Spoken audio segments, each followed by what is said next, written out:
communities. Like here's a great example.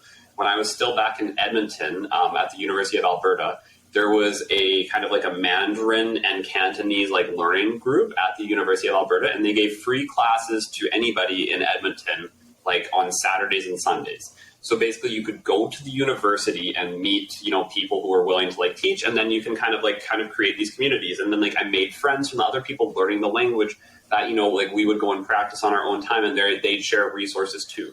Okay, everybody, welcome to another episode of the Trailblazers podcast. Today, we're going to continue on the topic of what are effective ways to learn a language. As you know, Dave and I have both learned second languages. Dave, Mandarin, myself, French, living here in Montreal.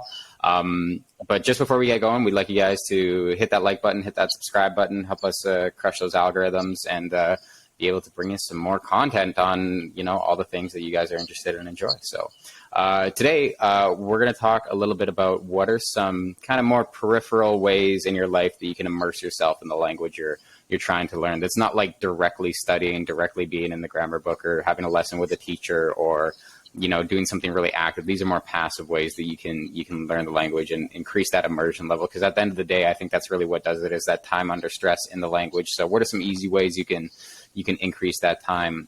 So just for myself, I found a number of ways that have been extremely effective. And I think probably one of the most effective ways is listening to music. So for sure, if you go on Spotify or whatever application you use and you search up music in the language you're trying to learn, and you just add up whatever genre you are interested in or you like listening to normally, and you play that while you're in the gym, doing some activity, on your commute, on the way to work, it's gonna be hard to understand. Like for me, like I listen to like a lot of rap music, so I listen to rap music in French, and it's like, oh man, it's difficult. But if you listen to a song like 20, 30 times, you'll start hearing more and more. And just having the language in your ear all the time is super beneficial. So I think that's one that for sure is underrated. And then you can really increase your time under the language if you do something like that. That would be my number one tip. So add up some music there. The second one I would say that is really good also is put your phone, like the operating system for your phone, in the language you're trying to learn.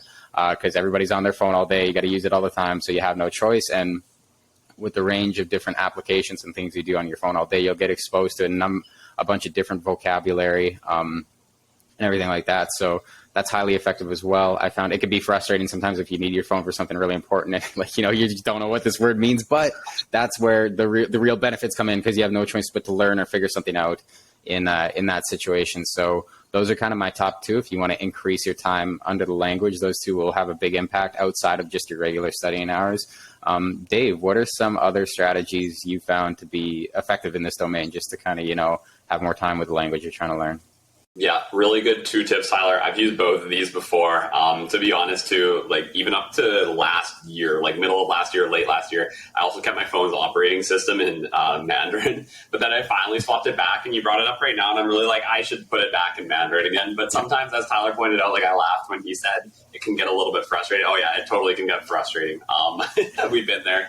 So the way that I'm going to kind of separate these 2 ideas, I'm going to say one is passively learning the language and one's more kind of like actively learning the language, right? So like ways to kind of be immersive. I completely agree with Tyler's 2 tips. Music is great. Also putting your phone's operating system in that language you're learning is a great idea too. Like Tyler points out, you're going to pick up more vocabulary. It might be a little bit frustrating, but we'll survive. Couple more ways that I'm going to say on the passively channel. Radio is a great idea. I did this recently too, so it was just kind of like, sometimes during my working day, I just want to learn a little bit about the news, but maybe you'll go and turn on like the radio for like that language that you're speaking. So there's lots of different websites that you can go and find, and they'll basically have kind of like a collection of radio channels in that particular language. If we find some of the links, maybe for some of the popular languages that people are learning, we'll throw them in the description. But if not, you can make a simple Google search and find those. So that's one. I'm going to say the radio. Another one too, this one is really good, is podcasts. So you can go to your podcast kind of like network that you're using. So like Apple Podcasts, it could be Spotify, etc., YouTube. And you can find podcasts, because everybody's doing podcasts these days. I mean, we were doing podcast stuff too. Now we're doing these short clips because we're trying to, teach you a little bit more. You can find podcasts. You'll find them in just about like any content of that thing in the language you're curious about learning. Like you'll find anything, right? So podcast is another nice one. So I think my 2 passive one is going to be podcasts. One is going to be radio. I'm going to go more on the actively side too of kind of doing this like immersive thing, especially for people who aren't in like a native language speaking environment. You can go and start to find community like within the current place that you are for this like language that you're learning. So I'll give you an example. When I moved from Canada to Singapore, China to Singapore, like Singapore has a lot of bilingual Mandarin speakers and English speakers, but the majority people speak English. Like I think that's kind of just like English. It's kind of like the day-to-day language there. But like I kind of created a little bit of like a language speaking environment for Mandarin there. I went to like a Chinese language school. I started taking classes at the school, and then the school has like kind of cultural events plus like language events.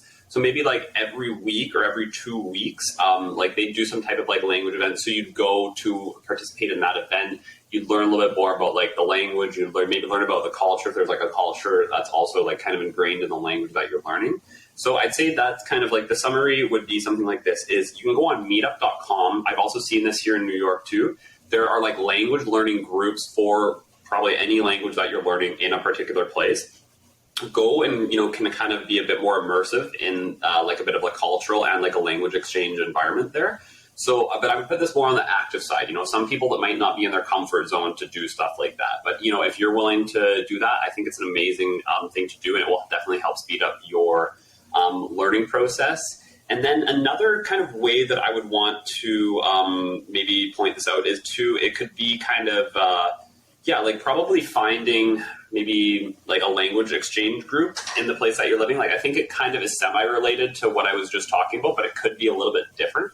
Because one could be more of like a language school, and the other could more be kind of like a passive language exchange environment, or like, kind of like student groups. So like if there's like universities, like here's a great example. When I was still back in Edmonton at the University of Alberta, there was a kind of like a Mandarin and Cantonese like learning group at the University of Alberta, and they gave free classes to anybody in Edmonton, like on Saturdays and Sundays. So basically you could go to the university and meet, people who are willing to like teach, and then you can kind of create these communities. And then like I made friends from the other people learning the language that, like we would go and practice on our own time, and they'd share resources too.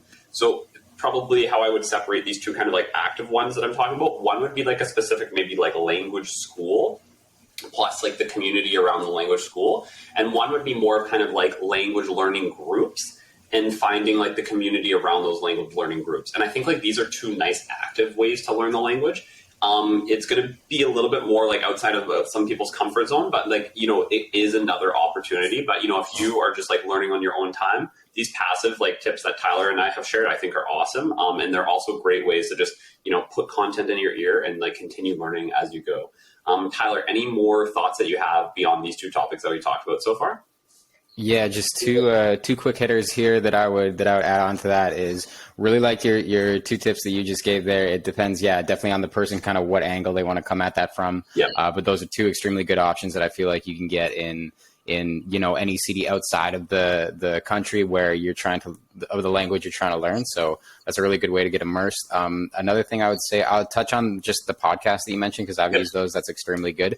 The way I always thought about it too, that I think is helpful is, I think for a lot of people, it's kind of similar, is that I feel like your comprehension of the language is always a few steps ahead of what you can express in the language, right? So sure. I feel like if I'm reading something or like I'm listening to something, maybe if like I'm speaking at a beginner level, I can understand things at an intermediate level. So, I mean, like if you're just starting out in a language and you're really just starting to speak and learning the basics of the grammar, and you go look for podcasts, I've noticed on Spotify in French, and I think in many other languages as well, there's a bunch of podcasts that are specifically aimed at people that are like at an intermediate level or just starting to learn the language. So what they'll do is they'll speak slower, not use complicated grammar and stuff like that. So that can help you out if you're really just starting out. And then if you're more expressing yourself at an intermediate level and you're ready to comprehend at that advanced level kind of at the same time, then I would definitely advocate for Dave's strategy where you just get like a native language podcast where it's just about some subject and it's really at that advanced level and you can learn. So in terms of listening to podcasts, that's the strategy that I've used. I listened to an intermediate podcast at first that was aimed at someone learning the language, and it was really helpful. And then, I think the last thing I would toss in there It's another good way is reading books in your second language. This helped me expand my vocabulary so much. Number one thing for expanding vocabulary for sure was me reading books in the second language, especially if you have an e-reader or like a Kindle or something, right? And you have that built-in translation dictionary. So if I'm reading and there's a word, lots of words I don't know, I just click on it, boom, translation right there. Makes it super easy to learn new words. So that was like a big game changer for me. And what's really good about that, I feel, is if you read a book that you've read before in English and maybe at like, you know, a bit of a lower level. So just as a personal example, like I read Harry Potter in French. And so it's like, I've read that before. I know it from when I was younger. So you know the story. So you're never going to get lost inside the story and you're going to learn lots of new words and stuff like that. So that is definitely something that helped me a lot. So that's the last one I'll add on there.